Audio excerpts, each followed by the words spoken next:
A few weeks ago, I posted a video demonstrating a clanging overtone on the D string on my new Schecter AM6. Here we go.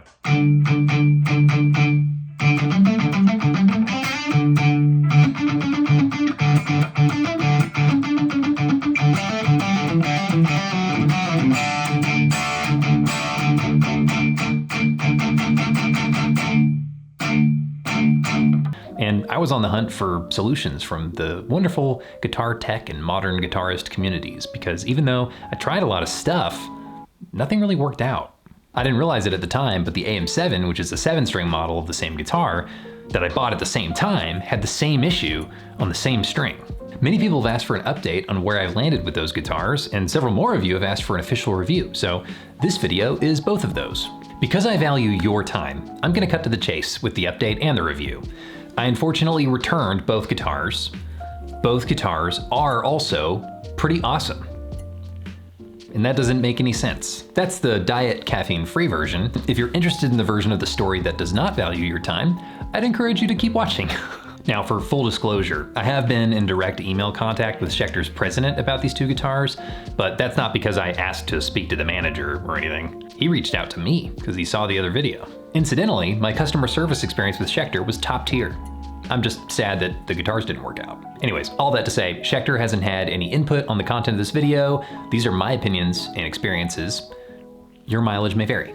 But wait, why would I possibly review a guitar that I wasn't satisfied with? People review things they don't like when they want to crap on them. Am I sitting here trying to crap on these guitars?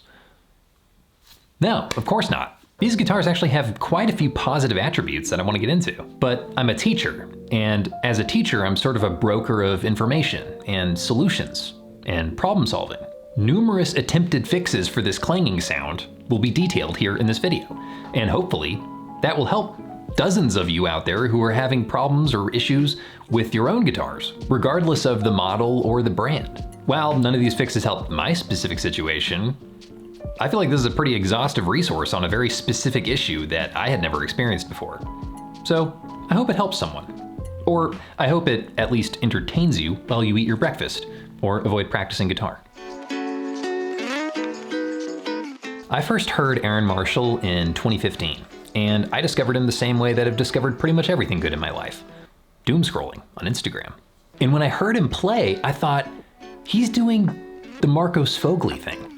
This guy plays the way that Marco plays, or at least he grabbed my attention in the same way that Marco does. I ended up taking 12 online lessons from Aaron over the course of a few years, and during our time, occasionally the conversation would shift to his inevitable signature guitars. Kind of a bucket list of specs, or maybe what brand it would be. Everything off the record, speculation. So when I saw on his Instagram that he was releasing a signature guitar with Schecter, my reaction was equal parts finally, and okay, a solid, trusted brand. I've taught guitar lessons for over 16 years, and I've seen literally hundreds and hundreds and hundreds of different guitars come through my doors, and every Schecter I have had the pleasure of playing, I have enjoyed. I recommend the Nick Johnston import model to all of my students looking for their first serious electric guitar because it's so phenomenal, and at least 3 of my students have bought one in the last year because of my recommendation. And all of the guitars slap. They're feature rich, they're great. Honestly, I should do a review video about that model, but I don't have one. All this to say, I placed my pre-order for the AM6 and AM7 immediately, and I was excited to own 2 Schecters of my very own.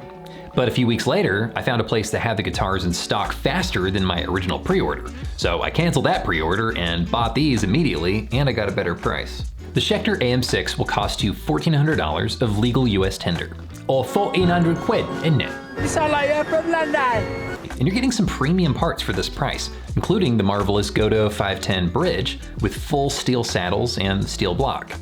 The guitars I received played like absolute race cars with just a few minor tweaks. A little saddle adjustment, a little truss rod tweak, great balance on the lap, good sounding pickups. I think Aaron's right when he calls it an affordable workhorse guitar, because my reason for returning the guitar wasn't because of its playability or its overall feature set. The materials on the guitar feel really, really good. We've got a Wenge neck, which is a wood that I came to love because it's in my Mayonnaise Aquila Elite S.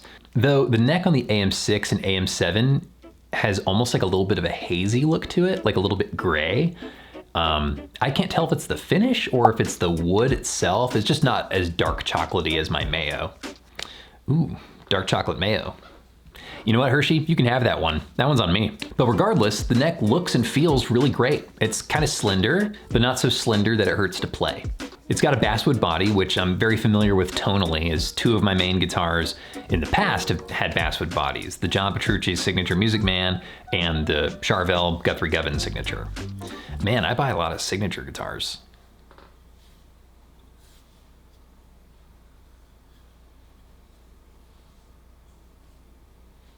Anyways, the pickups sound really good, and I enjoyed the split coil tones particularly. They're very bright and snappy and in your face. The fret ends were all very round, flawless, and perfect, much like this bird, which is also round, flawless, and perfect. Though if we're getting to the fretwork, the frets themselves were very grimy and scratchy feeling while bending, so I asked my tech to polish them whenever I took him the AM6, and they shined right up. I didn't get the AM7 officially like set up here locally because my tech didn't have time for the holidays. But while he was working on the AM6, he also discovered that there was a tall fret at fret 19, and so he fixed that as well. But once I got the complete setup done on the AM6 with the fret polish and everything, it played absolutely beautifully. I really, really, really wanted to love it, but I'm a working musician and I knew that, you know, I had to be objective, so. So here are the cons, I guess. I don't know. I wasn't a huge fan of the pickup selector. It has that same kind of gummy feeling that you get on some cheaper guitars. We gotta cut corners somewhere when you're packing this much value into a build. So it's understandable, and I honestly was expecting it anyway. After unboxing the guitars, I immediately noticed the clanging issue with the AM6, but the AM7 took me a couple of days to kind of come to grips with, because I just didn't play it as much at first. And when I was focused on the novelty of going chug, chug, chug, chug, chug on the lowest strings. And those were all fine, right? Oh my gosh. I just realized I'm wearing the same shirt. Am I wearing the same pants too that I was wearing in that unboxing video? Oh, that's gonna be weird. I wash my clothes, okay? No, I didn't film this the same day. How do I prove that? I can't prove that. I hope that's not confusing. That was weeks and weeks ago. I wash my clothes, people. Here, I can prove it. Okay, I bought this with the refund from the guitars. Video on this one coming soon, I guess? I don't know. Anyways, here's the video of me playing the AM6 when I first noticed the sound. Just hopping off my crummy phone audio so you can hear the clank.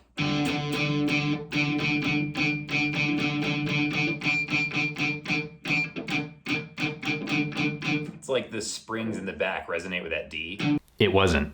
And the sound you're hearing in this video is me playing my open D string, palm muted sometimes, and there's this like really pronounced resonant overtone that's about like 2.4 kilohertz. So I took it to my tech to get set up the next day, and he couldn't fix it, but he did give it a righteous setup. You know what's funny is ever since this ordeal, I've taken like some of my students' guitars and also my own guitars off the wall to like see if I can make that same kind of clanging D string sound. And is there something on the D string on all those guitars? Yeah, there's something on every single string, but it's quite short, very quiet, and charmingly musical. It's natural. Guitars are lively, right? What I was experiencing on the AM6 and 7 was quite long, very loud, and unacceptably unmusical. I mean, I guess I could fix the problem quite easily by putting a minus 16 dB EQ on my guitar. And I could put like a EQ block on my quad cortex with the same notch. And I could explain to the front of house engineer at each gig, hey, by the way, duck out 2.4K on my tone, thank you so much. And like I could tell every recording engineer that when I do session work, and I could probably buy an EQ pedal for my teaching studio, or I could just not, and I could play something different. Guess what I was stumped about is why it was both guitars, because they have different bridges and they're different lengths. I mean, they have the same headstock design and same woods, but yeah, I really don't know. So because my tech couldn't fix it, I broached my concern with the dealer and said, hey, I would like to return the AM6 or exchange it with one that doesn't have the clanging sound. And they just immediately put me in touch with Schecter's tech department without saying much else.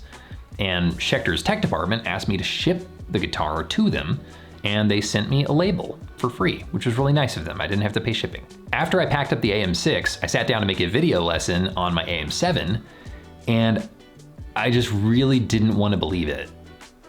But I was hearing that same clanging sound, because now I was playing the guitar like a 6-string guitar and not just going chug, chug, chug, chug, chug, right?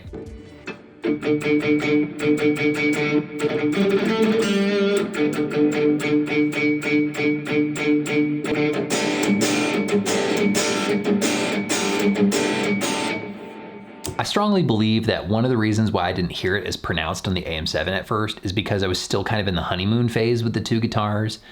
And there was a part of me that was like, it's fine, you're never gonna play that string. This is for the chugga chugga chuggas. I just know that if I was at a store and I had pulled that guitar off the wall, I would have put it back.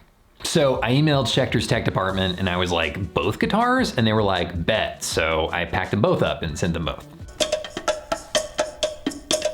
So then a month goes by and Schecter's president emails me saying, hey, thanks for the patience. Here's all the things we did to reduce that overtone you're hearing as much as possible. So here is the mega list of all the ways you may be able to fix excessive ringing overtones on your guitar. Whether it's in the bridge or the nut or whatever, something here in this list might be helpful to you. I'm gonna start with Schecter's list and everything they did, and then at the end I'll just add the couple of things extra that I had done previously before sending the guitars. The bridge block screws were checked and tightened against the base plate. The saddle springs were checked for strong tension on the saddle itself. The saddles were swapped around to see if the overtone was related specifically to the D-string saddle. Graphtec saddles were installed to test. The Godot bridge has been completely replaced. Each trim spring was dampened individually. Afterwards, the trim springs were replaced with noiseless springs. And you may find noiseless springs to be a little bit stiff if you try them, but you can always just silence springs with foam. Foam dampener was installed under the spring claw. Tuners were tested and tightened down. Graphtec nut has been replaced. Foam was added under the pickups to stiffen the mount. Loctite was applied to the pickup height screws for tight threading, and the pickups have been tested. They went on to say, we have isolated, dampened, replaced, and double-checked everything we possibly can to reduce this overtone as much as possible. A lot of those tightenings and things like that have been done by my tech already, but of course we didn't replace any parts.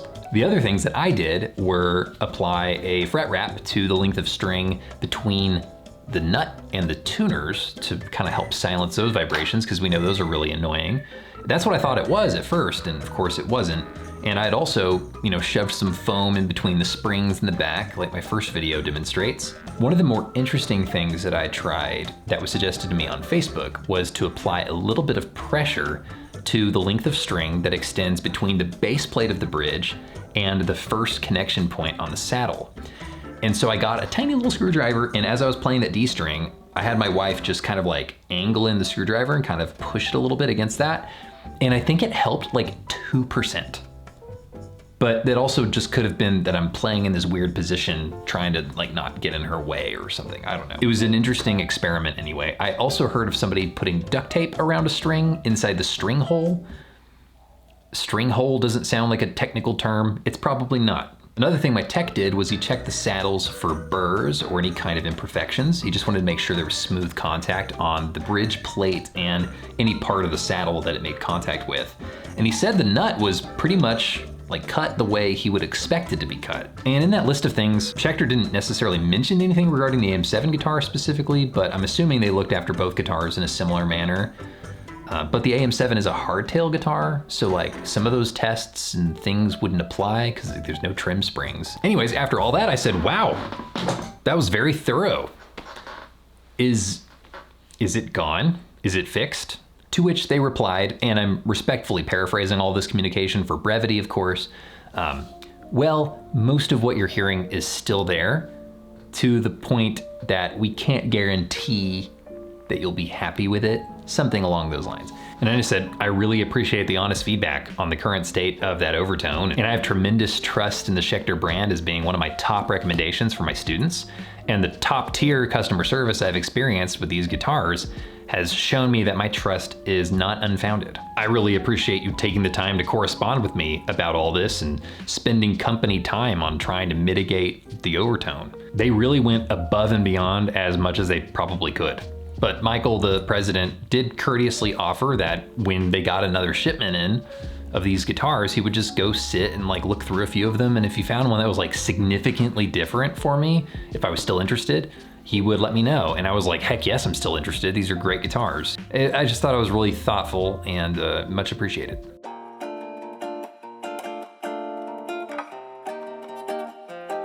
So what's the point of all this? Is the AM6 not a great guitar? I think it is a great guitar. Honestly, it played really well. And if you have a Clang on any guitar, just EQ it out if you already own it and it's not a deal breaker for you enough to like sell it or something. I don't know. Guitars are lively and resonant machines. You can't control every little bit of every resonating frequency. This one just spooked me, so I availed myself of the return policy. The guitar is still packed with value all around, and at this price point, the build was really nice.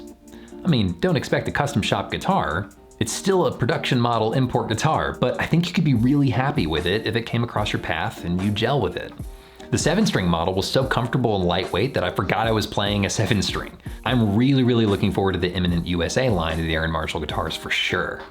Well, hope you liked it. Hope you learned something useful. Big thanks to Schecter for taking such good care of me and being a fine company that I can always recommend to students to bring a killer value guitar at a very wide range of different price points. And thank you for making it a really pleasant, awesome process.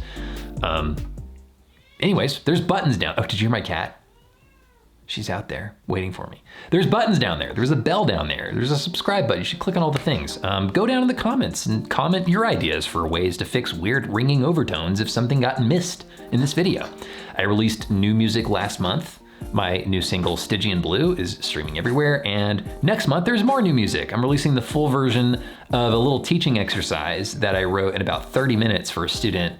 But then I spent like the last several weeks finishing writing and mixing and mastering and producing this 5.5-minute version of it, and I'm really excited for it. That's all for now. Hit me up on my Instagram if you want to talk about music or my teaching. The links are down there. I will see you next time.